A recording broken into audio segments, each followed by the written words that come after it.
Welcome back to Point of View, where we get all sides of the story and we get your voice in our broadcast. Tonight, one of the key races you'll be voting on this November, North Dakota's U.S. House seat. Two Republican congressional candidates join the host of the Chris Berg Show on AM 1100 The Flag in the hot box right now. Chris? Good evening. With us tonight, the top U.S. GOP House candidates here in North Dakota, at least according to the National Republican Congressional Committee, Shane Goettle and Public Service Commissioner Kevin Cramer. Gentlemen, thanks for joining me tonight in the hot box. I want to get right to this. Shane, recently there was an article that came out essentially questioning your conservatism due to some of your history as far as work with the Bush administration, obviously being with the Commerce Department with now Senator Hoeven, being his state director. The ultimate question for you is this: do you believe that government creates jobs through quote-unquote investments? No, absolutely not. It's the private sector that creates jobs. What government does is create a climate in which jobs can be created, and that should be the focus. Creating legal, tax, and regulatory certainty so that companies can assess the risks and make investments in their business for the long term, and then create the jobs that are necessary to move this economy forward. So government sets the environment. It doesn't do the job creation itself. Kevin, I wanted to visit with you. There's been several debates leading up to the one that's coming up this Saturday night, 6 p.m. at the Doublewood Inn here in Fargo. At a few of those debates, there's been straw polls. You have not polled well at all at these straw polls. Is your message just not resonating with the North Dakota voter right now, or what's going on? Well, I think if you, Chris, go back and look at the review of those debates, you'll find out that one of us was actually offering up solutions to the challenges before our country and before the next member of Congress from North Dakota. Some have treated the debates as sort of pseudo rallies, and they try to get a large group of people, a contingent of their supporters there. They take a straw poll. I would remind folks that the last two big straw poll winners, of course, were Michelle Bachmann, who won the Iowa straw poll, and Herman Cain won the Florida straw poll, and we see how quickly they exited the presidential race. So I think we need to get serious about the issues, the challenges, and the opportunities and results that will get results, as opposed to who wins a straw poll and who brings the most people to a debate. And we're going to do that in just one moment. But quickly, I think sort of the rumblings I hear out there from the base of the GOP parties, they say that's exactly why Kevin is foregoing the convention. He knew he couldn't get the delegate votes to get the nomination because he's not polling well at these events. You say? Well, I say that first of all, there's only been one straw poll at these events. I would remind people I won the straw poll when Ron Paul was in Fargo and there were 750 people there. I won that straw poll. I didn't bring a single person except my son with me. And so I would say this, Chris, I'd rather win the election on June 12th than win a straw poll in Fargo or Valley City. I think that the important thing is that we get our message to all of the people. We give all of the voters in this state the opportunity to pick the Republican nominee, much like we do at the presidential level, much like every other state in the country does. And so I've just forgone the convention to broaden our party, give more people the opportunity. And quite frankly, Chris, a six-person field at a convention is crowded. Now, everybody has to do what they have to do. This is the best thing for my strategy personally. It's the best thing for me to win, but I also think it's the best thing for the Republican Party in North Dakota. I would also add this, Chris.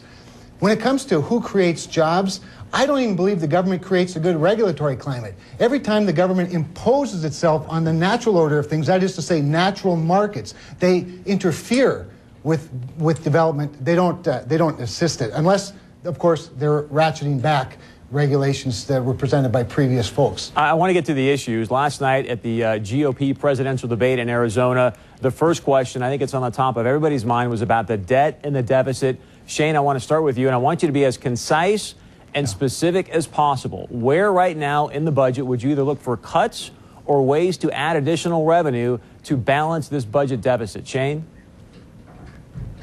Well, look, my campaign is about less government, less spending, and less regulation, and that's what we need to do in order to get both the budget trimmed, and I think we can take it back to, say, 2008 levels, and require from there on that the president present a freezed budget and let the economy grow so that we can get ourselves from underneath this. And that's an important component. So I would look for across-the-board cuts first, and then give me one area specifically. I know you're talking about freezes.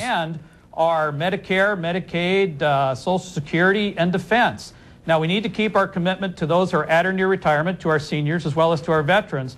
But I think there's room for cuts all across the board, and I think that's what we need to focus on in order to get this budget trimmed. Cut, balance, so Shane, give me put in one budget area, controls and spending controls for the future. Give me one area specifically, sir.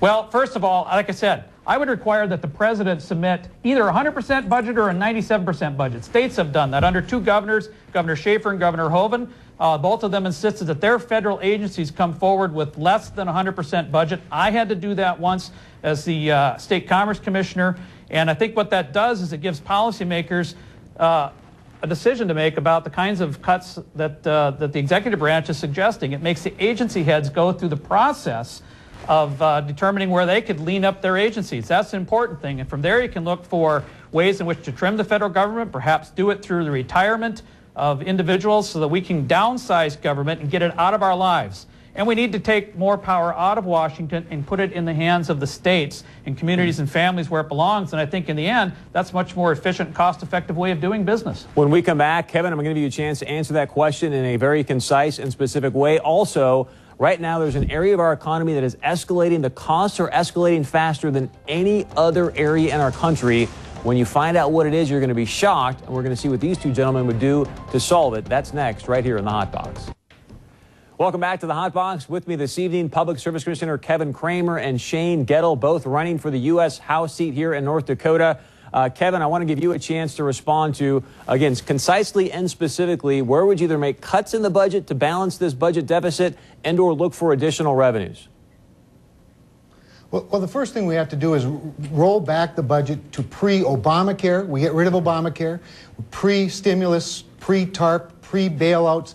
All of that, whatever isn't spent, and there are tens of, not hundreds of billions that are not, take that off the table, make that the baseline, freeze the budget at least for 5 years, and in freezing the budget, we freeze hiring. When you freeze hiring through attrition, we can literally lower the budget. But that does more than just simply finds cuts in the budget, Chris. That also sends a signal into the marketplace, into the investment community, that we're back in business. There's a lot of capital sitting on the sidelines, looking for the certainty that it needs to make those investments, to find a way to recover those investments. I think we grow the economy at faster pace than even inflation is usually growing. And I think over the years, we can get this budget under control doing that. But we do have to cut. Let's take an area near and dear to folks in the Red River Valley, the ag bill, the farm bill. The farm bill is not going to be as robust as it's been previously. By going away from direct payments more to a crop insurance program, you will find savings while still providing a safety net. That's a very specific area that we can cut, and we as North Dakotans, as often is the case, can lead by example. Gentlemen, I'm going to ask you to be very concise here. I've got two more questions for you. Today, I did my radio show at Jamestown College. The class of 2010-2011 college graduates graduated with the most college debt ever in the history of America. 85% of college graduates are moving back in with their parents due to the debt, and there's no jobs really available in that demographic. Very quickly and very concisely, and Shane, I'm going to start with you. How do you solve this higher ed problem with costs continuing to escalate, and is it really improving the education? Shane? Well, I think we need more competition in education, and I would look for models in which the students themselves, as they're shopping around for their higher ed Best Buy, they have access to the dollars through vouchers or the student loan system so they can pick the best college and really put the power in the hands of the students. And that, I think, would make our higher education system across the country more competitive and would require them to gear their curriculum and their program offerings to the demands of the students.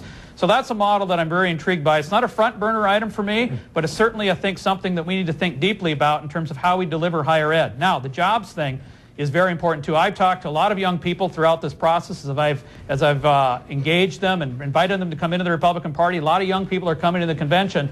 Their number one issue is, where are the jobs? Now, they've got jobs here in North Dakota, but we've got some bright-eyed young people that are also looking for jobs around the country. And I guess our economic circumstances are going to keep them here for now.